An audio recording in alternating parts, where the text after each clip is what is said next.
Genesis chapter 31 from the New King James Version. Jacob flees from Laban.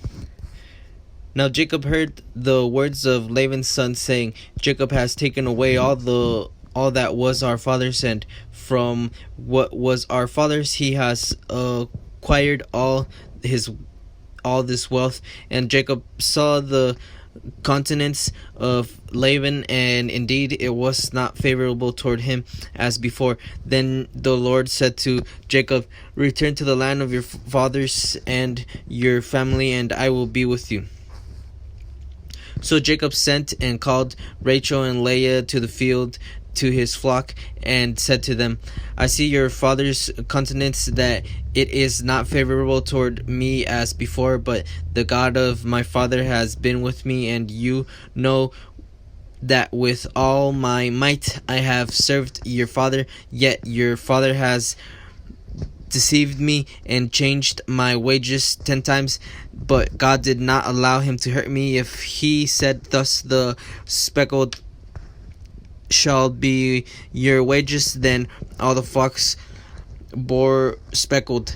And if he said thus, the streaked shall be your wages, then all the flocks bore streaked. So God has taken away the livestock of your father and given them to me.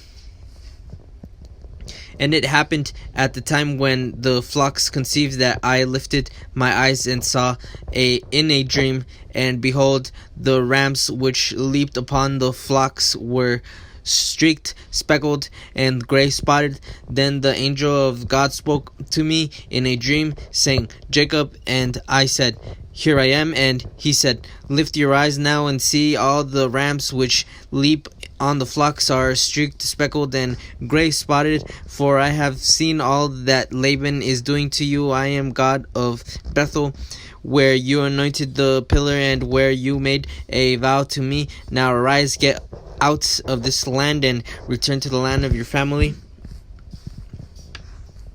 Then Rachel and Leah answered and said to him, Is there still any portion of inheritance for us in our father's house?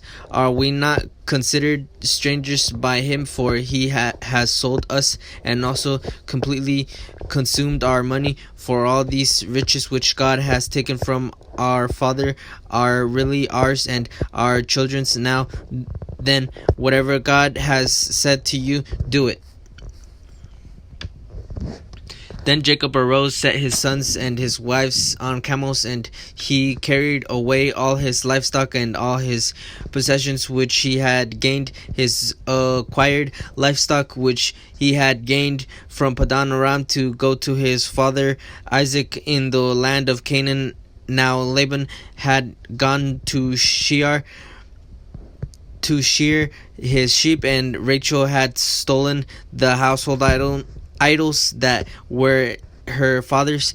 And Jacob stole away unknown to Laban the Syrian, in that he did not tell him that he intended to flee. So he fled with all that he had. He arose and crossed the river and headed toward the mountains of Gilead. Laban pursues Jacob.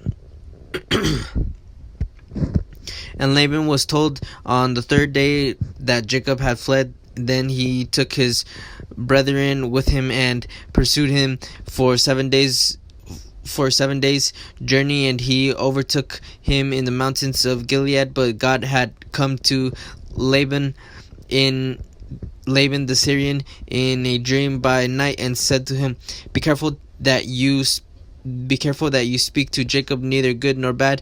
So Laban overtook Jacob.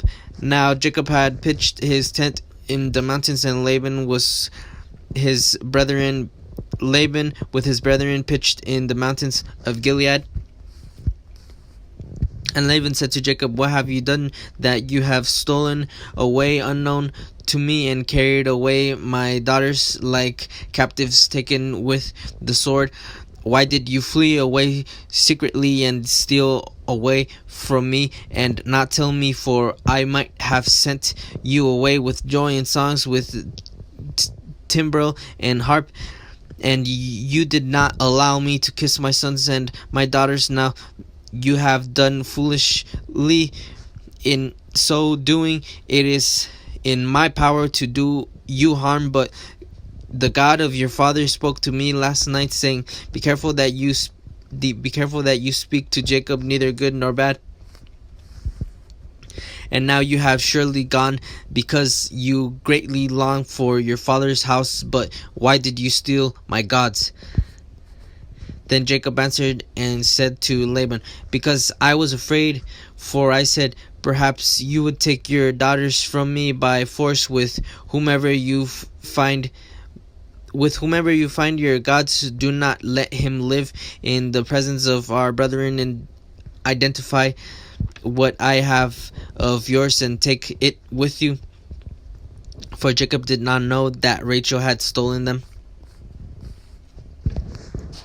Then Laban went into Jacob's tent and Leah's tent and into the two maids' tents, but he did not find them. Then he went into Leah's tent and entered Rachel's tent. Now Rachel had taken the household idols, put them in the camel's saddle, and sat on them.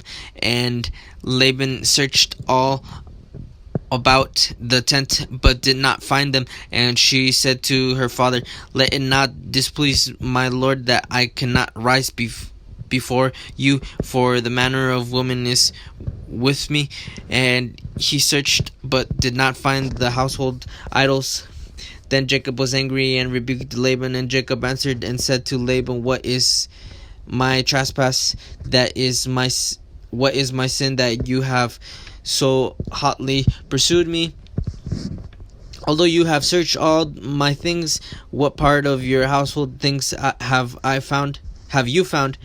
Set it here before my brethren and your brethren, that they may judge between us both. These 20 years I have been with you. Your ewes and your female goats have not miscarried their young, and I have not eaten the rams of your flock, that which was torn by beasts. I did not bring to you. I bore the loss of it. You required it from my hand, whether stolen by day or stolen by night. There I was. In the day the drought consumed me, and the frost by night, and my sheep departed from my eyes. Thus I have been in your house 20 years. I served you 14 years for your 2 daughters, and 6 years for your flock, and you have changed my wages 10 times, unless the God of my father, the God of Abraham, and the fear of Isaac had been with me. Surely now you would have sent me away empty-handed. God has seen my affliction and the labor of my hands, and rebuked you last night. Laban's covenant with Jacob. And Laban answered and said to Jacob, These daughters are my daughters, and these children are my children, and this flock is my flock. All that you see is mine. But what can I do this day to these my daughters, or their children whom they have borne? Now therefore come, let us make a covenant, you and I, and let it be a witness between you and me. So Jacob took a stone and set it up as a pillar. Then Jacob said to his brethren, Gather stones. And they took stones and made a heap, and they ate there on the heap. Laban called it Jagar Sahadutha, but Jacob called it Galid. And Laban said, This heap is a witness between you and me this day. Therefore its name was called Galid. Also Mizpah, because he said, May the Lord watch between you and me when we are absent one from another. If you afflict my daughters, or if you take other wives besides my daughters, although no man is with us, see, God is witness between you and me. Then Laban said to Jacob, "Here is this heap, and here is this pillar which I have placed between you and me. This heap is witness, and this pillar is witness that I will not pass beyond this heap to you, and you will not pass beyond this heap and this pillar to me for harm. The God of Abraham, the God of Nahor, the God of their father, judged between us." And Jacob swore by the fear of his father Isaac. Then Jacob offered a sacrifice on the mountain and called his brethren to eat bread, and they ate bread and stayed all night on the mountain. And early in the morning Laban arose and kissed his sons and daughters and blessed them. Then Laban departed and returned to his place.